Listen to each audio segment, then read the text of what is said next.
تقول صوتي ما يغير، لأن صوتك مو مجرد رقم، وإنما قوة ممكن توقف الفساد وتفتح باب التغيير.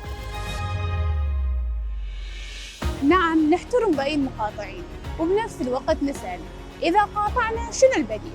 النظام ما بعد 2003 مبني على صناديق الاقتراع، لذلك نشوف صوتك ضرورة للمطالبة بالخدمات وتحسين الواقع. المقاطعة موقف سياسي محترم، أساسه عدم رغبة الجهة القاطعة في تحمل مسؤولية الفساد، وبالمقابل المواطن الآخر حر في البحث عن مرشح يشوف بإمكانية تحقيق تغيير ولو بسيط، هذا أحسن من لا شيء.